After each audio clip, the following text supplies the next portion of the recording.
भागवत महापुराण का 13वें अध्याय का ये चौथा भाग शुरू होता है। तो हमने यहीं पर ही छोड़ा था तीसरे अध्याय में, अब यहाँ से चौथे भाग से शुरू करते हैं।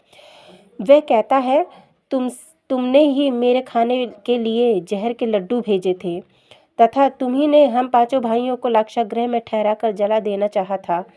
संसार में तुम्हारे समान पापी अधर्मी और कोई नहीं है।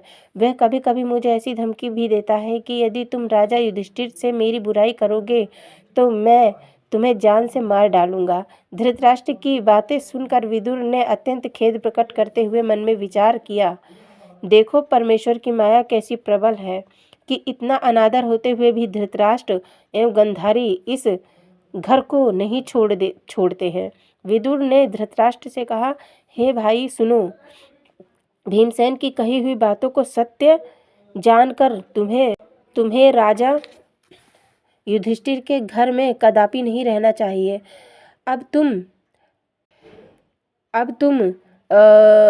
वृद्ध हो गए तथा तुम्हारे सब पुत्र भी मर गए। इस पर भी तुम अभी तक युधिष्ठिर के घर में रहकर कहते हो कि ये लोग हमें अच्छी तरह रख रहे हैं। इससे बढ़कर सोचनीय बात और क्या होगी। तुम्हारे सब पुत्र पौत्र आदि मारे गए, राजगद्दी छूट गई, तुम भी मृत्यु के निकट जा पहुँचे।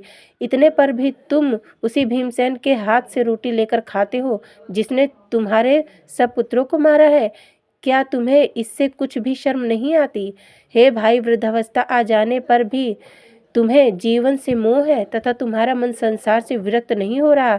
तुम सदैव अमर नहीं बने रहोगे। इसलिए उचित है कि तुम उत्तराखंड में जाकर श्री हरि चरणों का ध्यान करते हुए अपने शरीर को त्याग दो। ऐसा करने से तुम्हें मुक्ति की प्राप्ति होगी।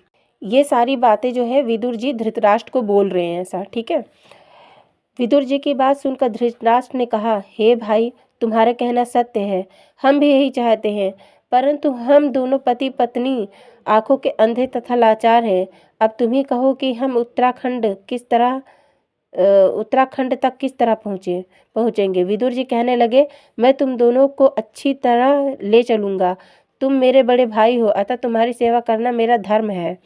जब तक तुम जीवित रहोगे तब तक मैं तुम्हारी सेवा करूंगा। विदुर जी की यह बात मानकर धृतराष्ट्र उनके साथ उत्तराखंड को चल दिए। विदुर जी आगे आगे धृतराष्ट्र को हाथ पकड़े हुए थे। पीछे पीछे गांधारी अपने पति का हाथ पकड़े हुए चली जा रही थी। इस प्रकार वे दोनों हरिद्वार जा पहुँचे।